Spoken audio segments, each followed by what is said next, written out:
Good evening. Welcome to News Night. My name is Kenneth Jesse. Here are stories making headlines tonight.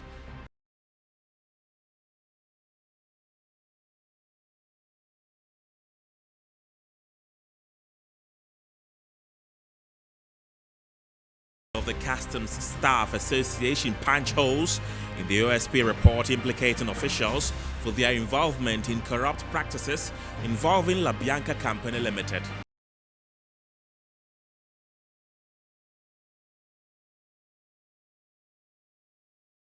Thousands of supporters of Trade Minister Alan Kyerematen throng principal streets of Kumasi for a health walk despite directives from party executives.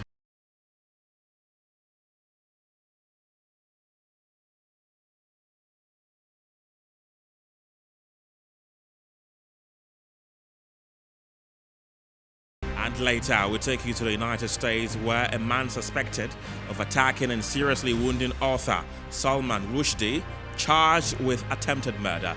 Details are coming up shortly. Stay with us.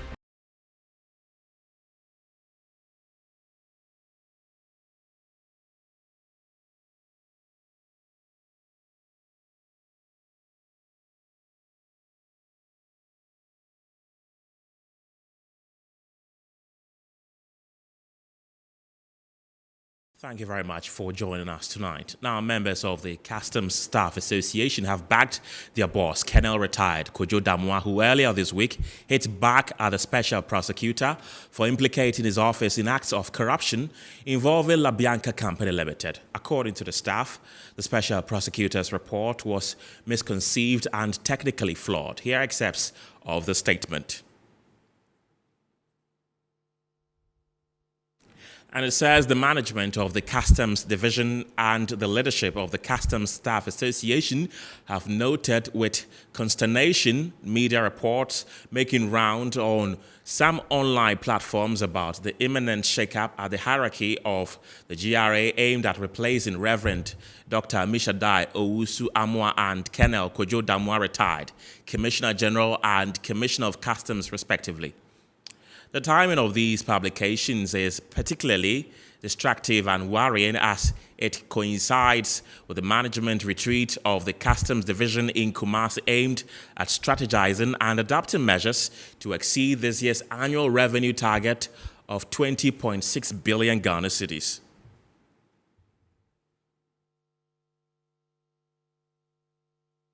And it continues by saying, as a result, we wish to issue this release for the attention of the appointing authority and the general public to state as follows. One, that the management of the Customs Division and the leadership of the Customs Staff Association have resolved to throw our unflinching support behind Colonel Damoah Retired to continue as the Commissioner, especially in these difficult periods when the country is in dire need of revenue.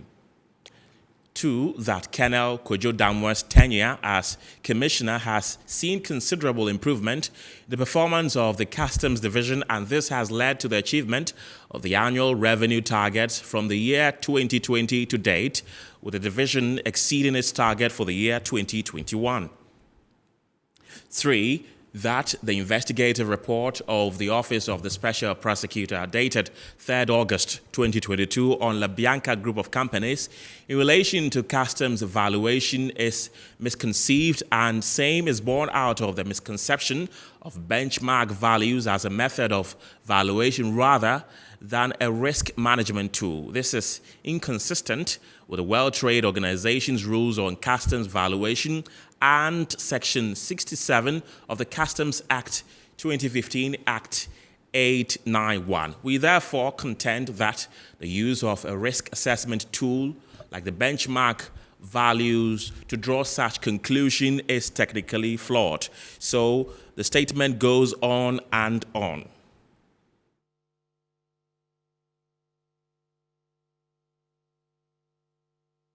So I've been joined via Zoom by Gift Kofi Kyema, who is a National Secretary for the Customs Association, for a conversation on the back of this.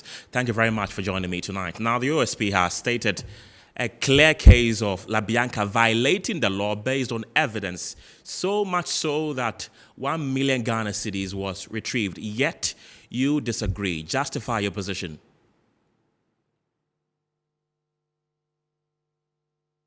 Kindly unmute so we can hear you.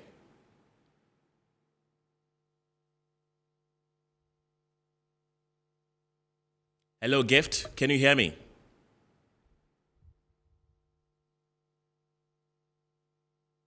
Can you kindly unmute so we can hear you loud and clear? It appears Mr. Gift Kofi is not understanding what we're saying or is finding it a bit difficult to hear us. So let's continue with the statement. And it says, nothing wrong with the approvals made by the Commissioner since such approvals accord with the customs laws and establish procedures in force. 5, that considering the difficult economic situation currently facing the country, the Customs Division requires industrial harmony and consistency at its top hierarchy to deliver on its mandate of raising the much-needed revenue and to continue to secure the borders of the country in the face of imminent threats of terrorism. This is because we cannot predict the reaction of the rank and file at any attempt to destabilize the top management of customs at this crucial time. 6, we firmly are committed to achieving and possibly exceeding this year's annual revenue target.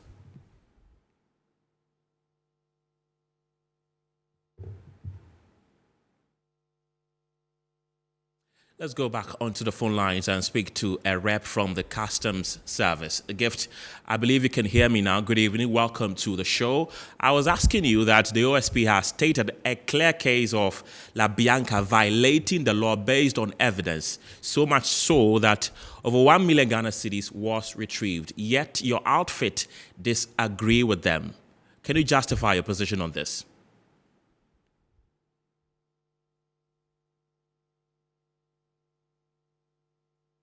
Hello, Gift. Can you hear me?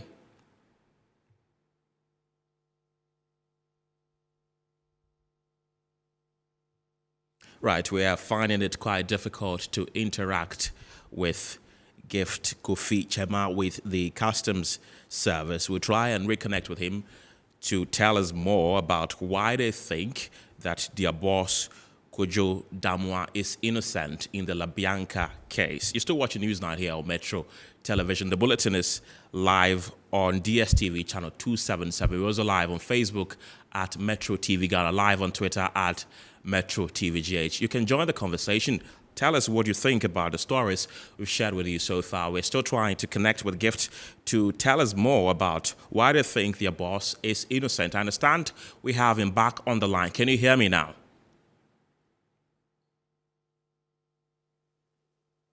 Hello, Gift. Hello. Can Yes. you hear me? Good evening. Welcome to Newsnight. I was asking that the OSP has stated a clear case of La Bianca violating the law based on evidence, so much so that over 1 million Ghana cedis was retrieved. However, your outfit says it disagrees. Justify your position on this. Yes. A very good evening to your cherished viewers. We at the Customs Staff Association feel, even though the OSP is mandated to do his work, the basis upon which he came to that conclusion is not born out of the same law that regulates the Customs Administration of Ghana. And I would like to refer you to Section 67 of the Customs Act of 2015, which clearly lays the basis for customs valuation. And this is not only in Ghana. In fact, customs valuation is an international process by which all custom administrations value goods that are imported into their jurisdiction. So therefore, the basis upon which the OSP arrived at the said infractions being the benchmark values that was designed by Customs of Ghana to serve as a risk management tool was ill-conceived. So that is our basis. Right. And to emphasize further that, in fact, short collections or revenue shortfalls that are collected as a result of either importers abusing the law or infringing on the law is a daily occurrence within the Customs Administration of Ghana. In fact, on daily basis, customs officers identify infractions and penalties are levied and short collections are retrieved. And therefore, using the benchmark as the basis for this one, we feel it is not borne out of the law. Right. Let me read excerpts of your release and ask a question on that. And it says that Kojo Damoah's tenure as commissioner has seen considerable improvement in the performance of the Customs Division and has led to the achievement of annual revenue targets from the year 2021 to date. Are you defending your boss because he has helped you achieve some revenue targets, or you are defending him because you think he genuinely is innocent? In fact, this, in essence, has nothing to do about who occupies even the office of Customs Commissioner today. This is born out of the laws that are supposed to be applied when it comes to customs valuations. So therefore, whoever occupies the office of Customs Commissioner would be justified in applying the same law in a manner in which it was described to have been applied in this case. And it is evident that his tenure as commissioner has been, even though within the COVID period, you would bear us out that from 2020 to date, Customs has been able to meet their revenue target. And in particular last year, we actually exceeded our revenue target for the year. And looking at the period in which we are as a country, and looking at the timing of these publications, we feel that any attempt to, as it were, destabilize the management of customs now would truncate policy and tend to negatively affect the administration of revenue. Gift, are you saying that the investigation is as a result of trying to destabilize the customs service? Is that what you're trying to say? Not at all. Not at all. Okay. But what I'm trying to say is that you realize that this release, aside the fact that it was reacting to the investigative report by the Office of the Special Prosecutor, we are actually also reacting to media reports about an imminent shake-up within the hierarchy of the GRA. And right. We feel that looking at the challenges we are faced with, any such move may tend to be a disincentive rather than helping us to achieve our mandate for the year. Right. And where do you think those rumors are coming from?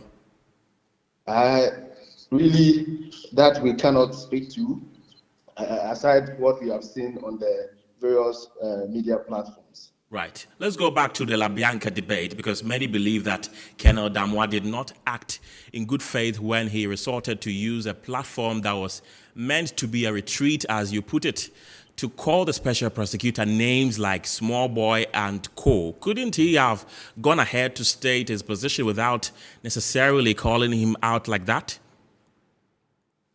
In fact, I would want to be excused on commenting as to whether the platform he used was appropriate or not. In fact, it's about style, and where someone chooses to be able to communicate to the public will not be part of our conversation for this evening.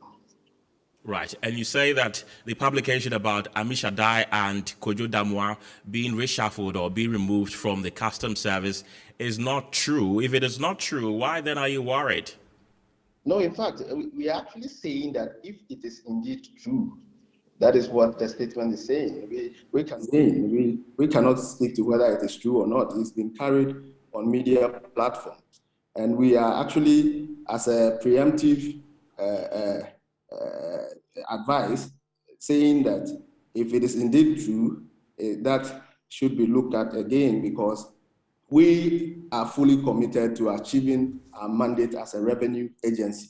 And for that matter, we are concerned of any move that probably will hinder that mandate or will hinder the smooth attainment of that mandate, rather than help us to achieve the said mandate, including, customs has a dual role of providing security for our borders.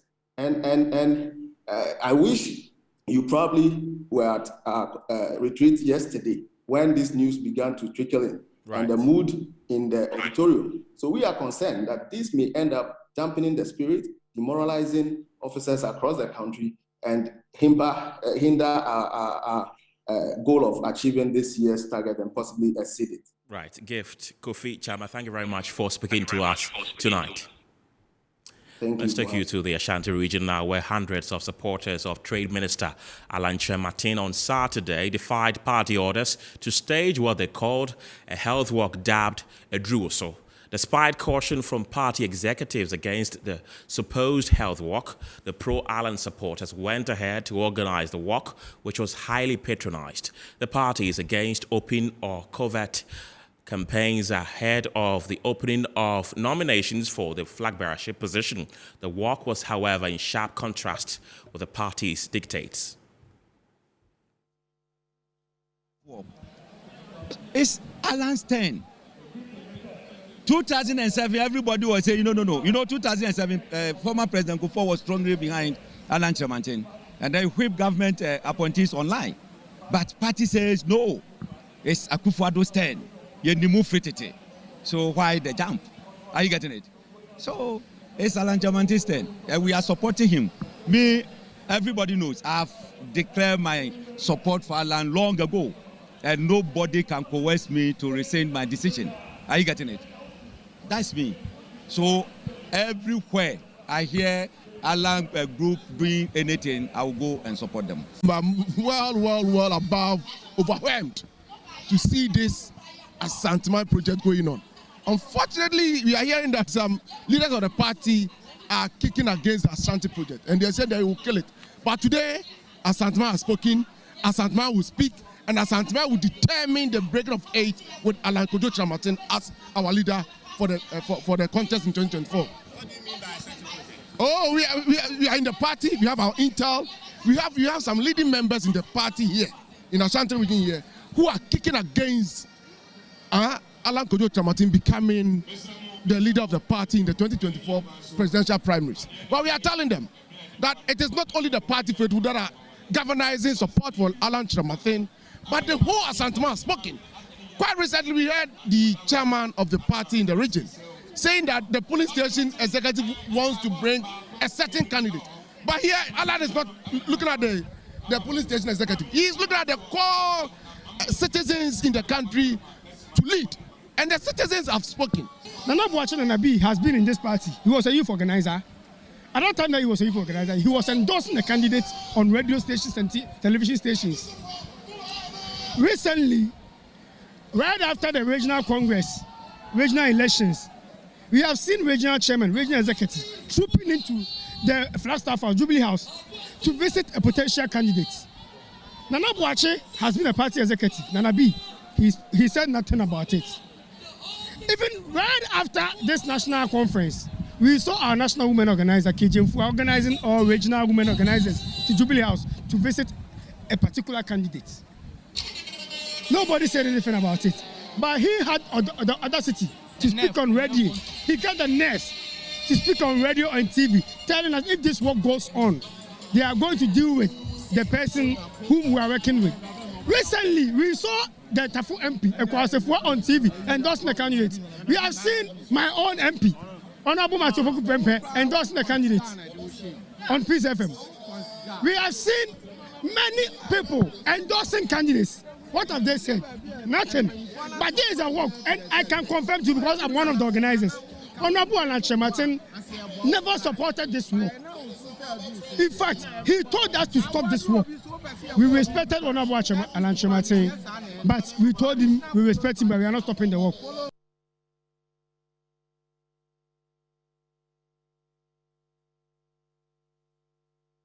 Abdulbasit Suleiman is our resident correspondent in the Ashanti region and he's joined me via Zoom for more on this. Abdulbasit, welcome to the show. From your interaction with the supporters, what have you picked up from them? Yeah, Ken, good evening and good evening to our viewers. Today, I've observed one of the biggest walk ever in the Ashanti region when supporters of the Trade Minister, Alan Kojo Kyerematen, took in on the main major street of Kumasi to walk in support of Alan Kojo Kyerematen. Interacting with them, earlier on there was a statement from the party's hierarchy preventing this group from embarking on this same work. However, according to the organizers of the work, they planned this 7 months ago, and there is no way they could abandon their intention of working to exercise themselves, so that anytime Kojo Alan Kyerematen makes intention known to the public that he would contest for the flag bearership, they will have the energy to campaign for him, so that they will be able to break the 8 in 3-4. Okay. And, most of them arrived at the scene as early as 5:30 a.m. and the float was so massive to the extent that even though there is no security controlling, but it ended peacefully here in Kumasi. Right. Are you picking any indication from the hierarchy in that region that they will, give them some sort of punishment? Yeah, within the region, I try interacting with most of the regional executive. They are tight-lipped on this matter. However, even yesterday, the general secretary of the party, Justin Koga, warned this group that not to undertake this exercise, because anyone who flouted would be sanctioned. Even though it's early days yet, we are yet to see an official statement from the party as to either they will sanction them or not.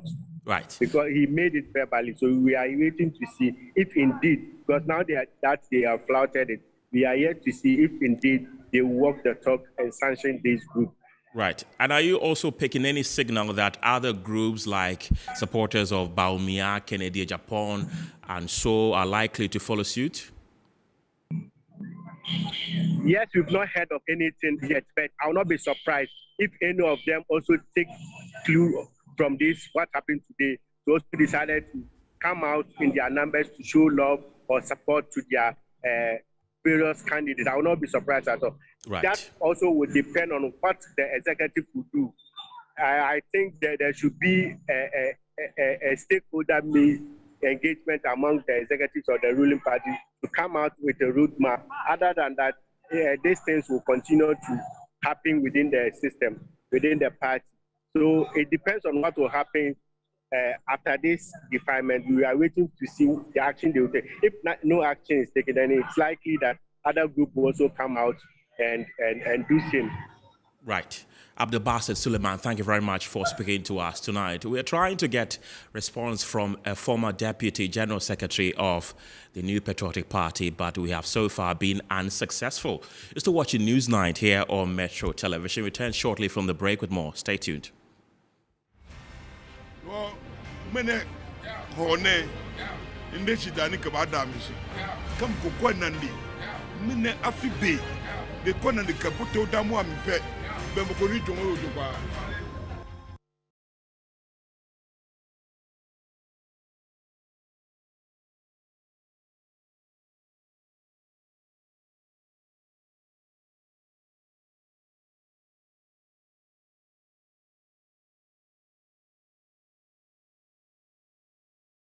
Welcome back to Newsnight. Now, former Deputy General Secretary of the New Patriotic Party, Nana Obri Boahen, joins me on phone for more on this particular subject. Good evening, Mr. Obri Boahen. First of all, what is your take on the health walk organized by Alan Kyerematen's alleged supporters? Well, honestly speaking, and perhaps in my candid opinion, I cannot complain. Why? Because I've also taken sides. I've long started shouting from the rooftop that I am a major player in the Bawumia campaign team. Okay. Of course, I've told the whole world that I am going to present Dr. Bawumia. So I don't think that I have any moral or legal or constitutional right to complain. And there's no need to complain. Okay. Those who want to complain, well, that is their own problem.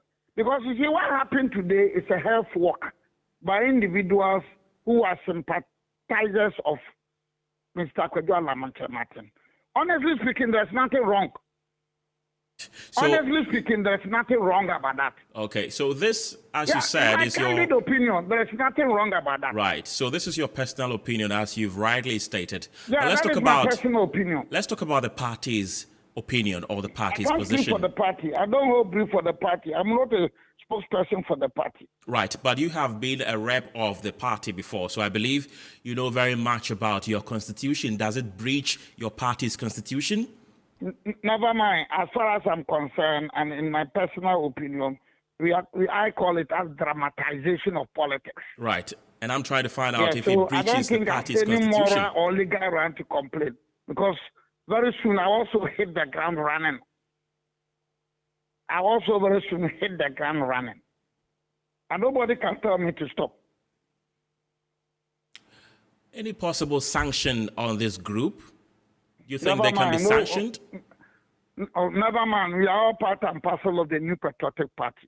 Right. If tomorrow supporters of another candidate or another aspirant, they take to the street to go and help work, what is wrong about that? Right, but your party does not We support. are dealing with human. So you can call the general secretary and find out from him. Certainly not to Obribwahin, who has demonstrated beyond preponderance of probabilities that I am one who is at the forefront of presenting Dr. Bawumia.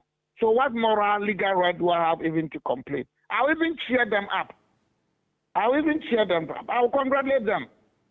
I'll say, bravo. The battle lines are drawn. Right. As soon as you have said that you've declared your intention for Bawumia for the presidency of the New Patriotic Party, is there going to be any health walk of this sort from the camp of Bawumia supporters? We will do a lot of activities. Symposia, lectures, health walk, what have you. We will do a lot of activities. Mark my words. I am personally going to devote a lot of time as a private legal practitioner. I'm going to devote much time for Bawumia, pro-Bawumia activities. Is it that So you are... I'll congratulate my brothers who conducted the health work in Kumasi. Mr. Obribwahin, thank you very much for speaking to us tonight. He's a former deputy secretary of the New Patriotic Party. Now, residents of Sankubinase, a town in the Tiwa West district of the Eastern region, are calling on relevant stakeholders to urgently commission a newly built 6-classroom unit block. The block, which was completed about 3 years ago, is still locked whilst pupils study in a dilapidated structure. About 3 years ago, this 6-unit classroom block was completed. Teachers, pupils, as well as members of the community heaved a sigh of relief, thinking the years of study under dilapidated structures by pupils would come to an end. But that is not the case. The facility is still under lock and key, and the pupils continue to study under worsening conditions. They want relevant stakeholders to, as a matter of urgency, commission the classroom for use. School was started 2019 when they do the third cutting, giving assurance that by 2 years they will finish. And the contractor did well. We finished the school about 2 years ago. We're expecting them to do the commission. Since ever, none of them have been here to do the commission. So most of the children have left from this place to other towns, especially nearby town, Abomosu and then Shiapiase and Bomso, because they saw that they are going for the nice school. So the children are not Meanwhile, pupils of the RC Junior High School who are preparing for the Basic Education Certificate examination are in doubt whether they'll be able to excel in ICT. This is as a result of the lack of computers and other facilities to make study of the subject easy. We don't have computers here, so when we have some questions to do it in the lab, we can't do it. And we don't have chairs here. We have gone and take the chairs that are in the primary school. So we plead the authority to bring us chairs and computers. We need more computers in our school so that we can answer correct answers in the ICT. In order to improve education, Chief of Sankubinase, Nanata Jamana II, is renovating an old school block to serve as a library and ICT facility for the junior high school. It will also serve as a workshop for pupils with interest in technical and vocational education. The chief wants the newly built basic school commissioned and is also calling for support from government and benevolent entities for a teacher's quarters he already begun. According to him, most teachers reject postings to the community due to accommodation challenges. A teacher for an homoba, omunya baby intina. Sometimes in grown graduate train weshano. Or na homo handan. And more school. Osan says it's genuine. I didn't know unya kama school. Akolano suko sumwa wati ho. No train teacher. It is a don kokra na teacher ni beba. Never saw akolano tena ho. Jocha de be 1 hour bi na 30 minutes. I was upon. Now on so kwajina home. Away from that story, 35-year-old Felix Yosin is in the grips of the Gomoa Dominasa District Police Command for poisoning food expected to be sold to the public. The suspect was said to have mixed a large portion of condo which was intended to be sold at the market by his mother with a substance believed to be a weedicide.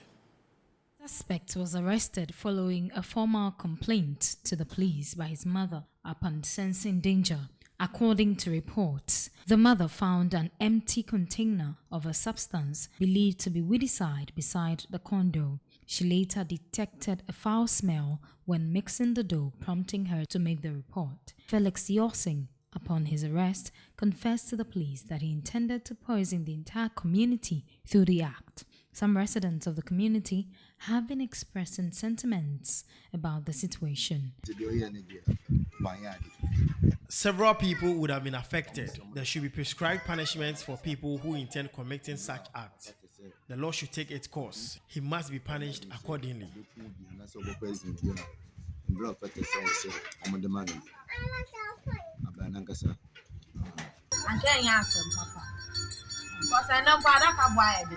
It would have been a difficult situation.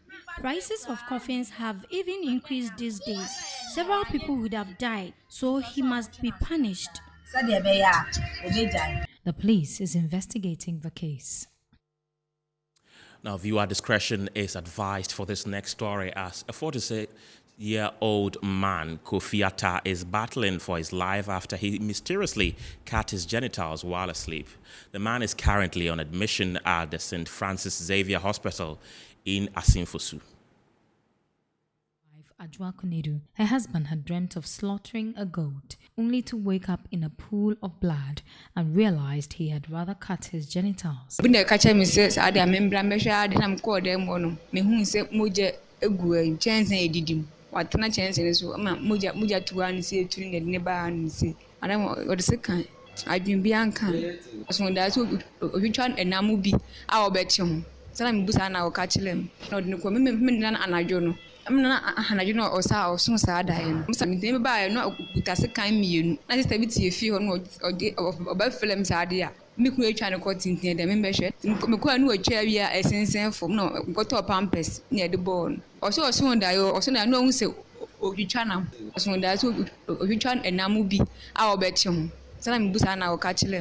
victim, who has since been transferred to the Komfanochi Teaching Hospital in Kumasi, is, however, still stuck at the St. Francis Xavier Hospital in Asinfosu due to inability to raise money.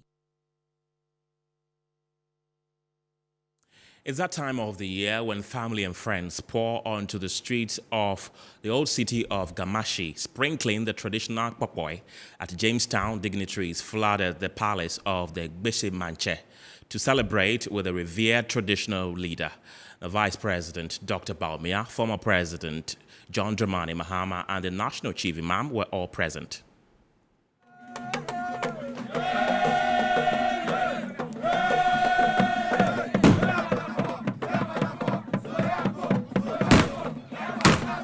This year's Ganhomowo Festival was highly patronized.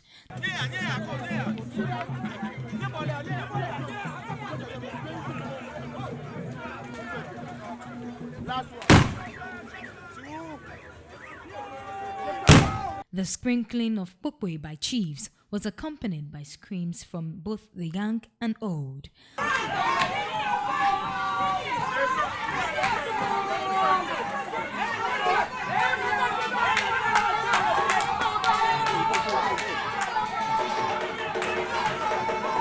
the Gbese Manches Palace was flooded by several dignitaries, including Vice President Dr. Mahmoud Bawumia and former President John Dramani Mahama. We recognize the status of the Gbese Manche in the Ghana state, and we are here to pay homage and I'm here with the Mayor of Accra, with the regional chairman of the party, with all the constituency chairmen of the party, the MMDCs and so on. So we are here in full force to pay homage and to say happy Homowa celebrations. In his remarks, the Gbese Manche called for unity amongst political parties. Ka ayema afio kumi makabuo mai no mene hone inde shidani ka bada mishi kam kokwa nandi mene afibe de kona de kapoto damu amipe be mo koni jongo ojogba.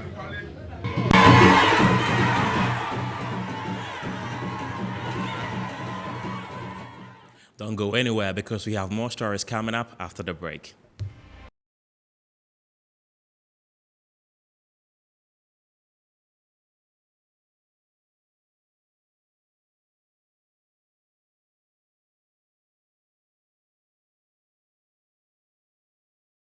Hello again. It's now time for business.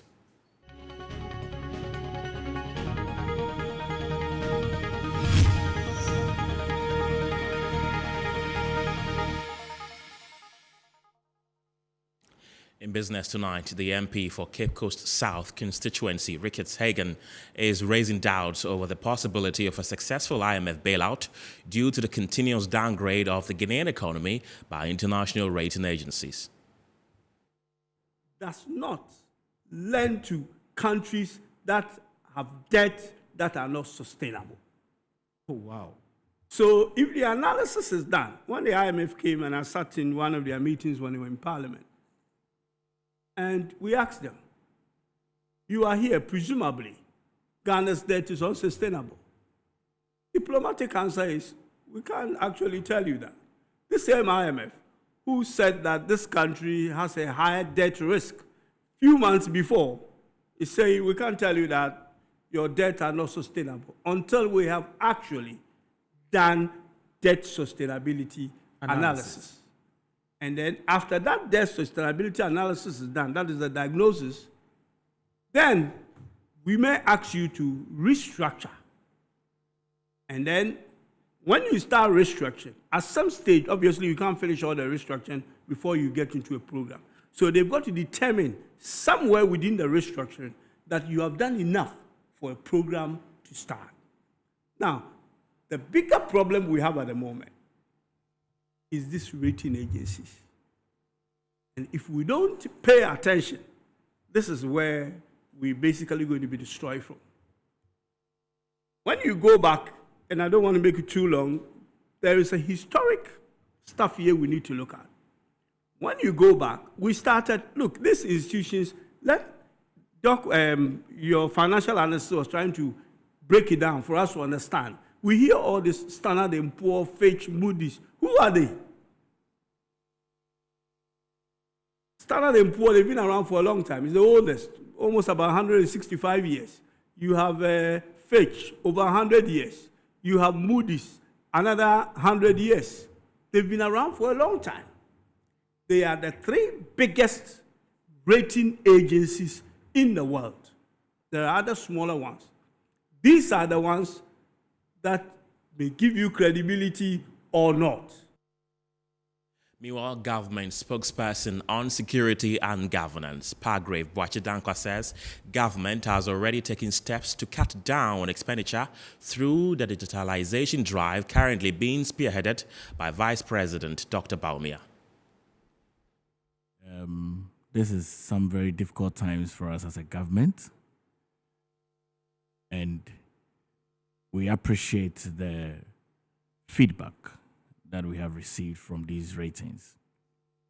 It's a clear indication, really, for us as a government that our decision to go to the IMF is one of a curious moment, which we have seized.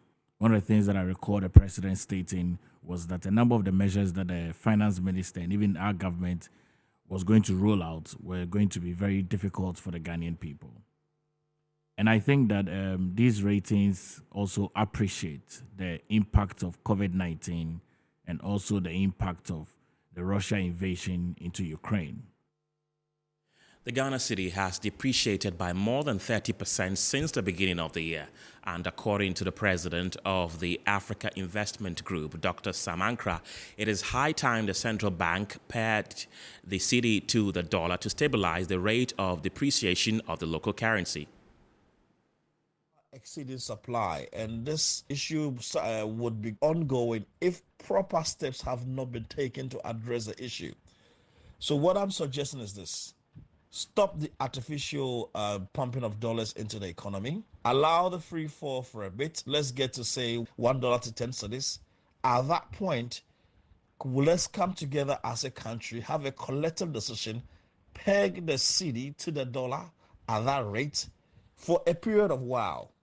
Now, within that period, when you have pegged the cedi to the dollar, then you start implementing homegrown policies, encouraging agriculture, banning or the importation of rice, maize, and all these things that could be grown right here.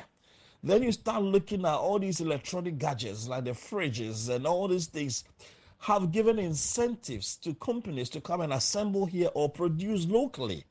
These are issues that can be done quite easily if it's looked at it critically. Stop pumping money into the market because it's not working. People have seen the intrinsic value of holding the dollar, so it will not have any effect. Look on the other side. Let there be less interest in the dollar by pegging it and following by local policies. In that case, when the reverse is the case, you realize that the people will rather be looking for the cedis rather than the dollar. Let's put value on the cedi. And demand for dollars in Ghana surpassed supply by over $100 million. That is according to the latest data by the Bank of Ghana. Latest result of the sale of dollars through the Forex forward rates auction to dealers, the central bank was only able to supply $25 million to the dealers, largely the banks. In actual fact, the bids submitted for the purchase of the US dollar was estimated at $130.25 million. This was far higher than the bids submitted 2 weeks ago. The high demand for the US dollars indicates why the cedi has come under severe pressure in recent days, losing ground against the foreign currency. $47.5 million of the 7-day tenor was the highest bid by the dealers, followed by $30.75 million for the 15-day tenor. The 30-day tenor received bids worth $17.75 million, whilst the 45-day tenor received bids amounting to $3.25 million. That of the 60-day and 75-day tenors were estimated at $3.5 million and $750,000 respectively. Meanwhile, the cedi is presently trading at almost 10 cedis to the dollar in the retail market. Manchester United were defeated by Brentford in the English Premier League. We'll tell you more after the break.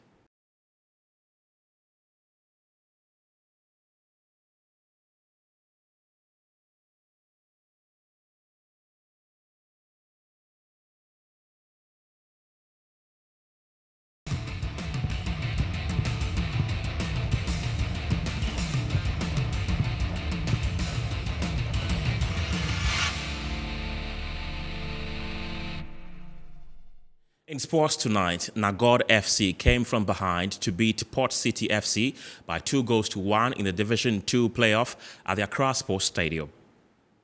The Division 2 League playoff was specially designed for teams that finished second in the recent Division 2 league to fight for the single remaining slot In Zone 3, following the demotion of Inter Allies Football Club, Sadiq Moro opened the scoring for Port City in the 19th minute. The nimble-footed midfielder beautifully controlled a rebound inside the penalty area before smashing home. The opening goal gave Port City some confidence as they pushed men forward in search of more goals, but the defense of Nagot FC were equally up to the task as they dealt with the onslaughts. Ernest Appiah leveled matters for Nagot FC in the 63rd minute to send their fans into wild jubilation. The pressure paid off in the 79th minute after the ball touched the hand of a defender in the penalty box after an attempt to clear his lines. The referee pointed to the spot as he whistled for a penalty in favor of Nagot FC. Owusu-Breffo sent goalkeeper Sadiq Mohammed the wrong way as he smashed a low shot into the bottom corner for the match winner. The result means Nagot FC have qualified for the 2022-2023 Division 1 League after making it back-to-back wins from the 2 matches. The Dome-based second-tier club will join 15 other clubs in Zone 3 of the Division 1 League. The 2022-2023 Division 1 League campaign will kick off in the weekend of Friday, September 30 to Monday, October 3, 2022 across the 3 zones.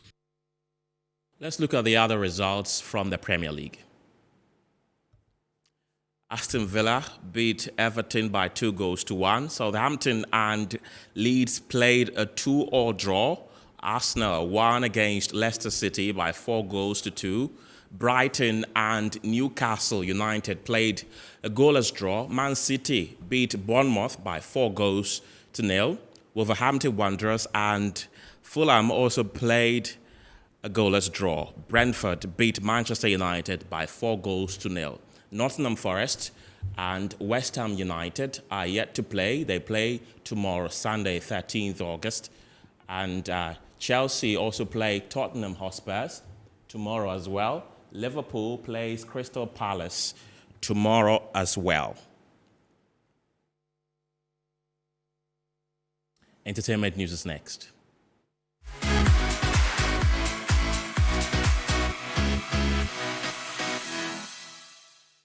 The highly anticipated Chalewote Street Arts Festival is back again. This year, the organizers have promised a bigger and better event from 15th to the 24th of August. Chalewote Street Art Festival is a community-based festival that is celebrated annually. The event usually takes place in Jamestown, one of Accra's most historic communities. The festival is an alternative platform that brings art, music, dance and performance out into the streets.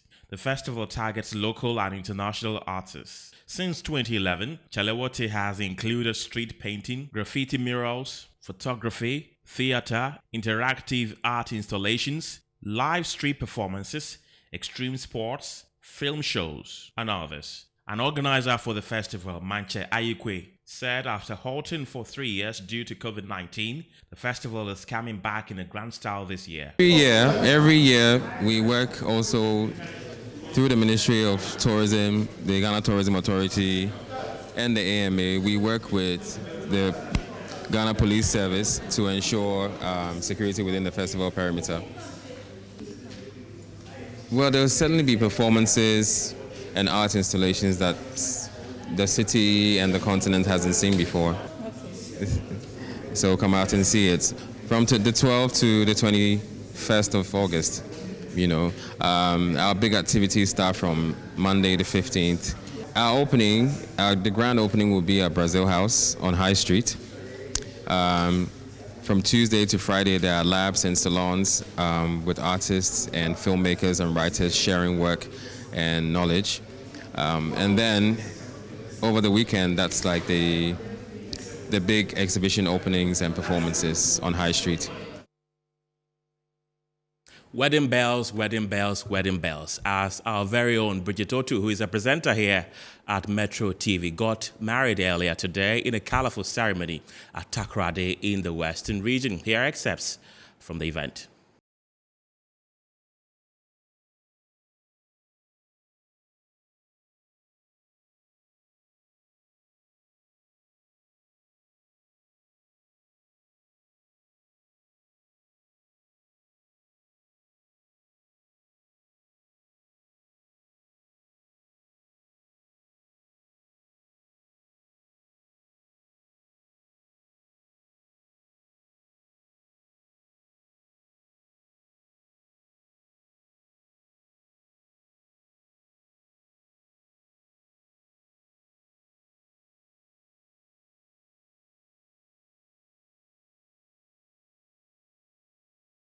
and may God bless her union. International news is next.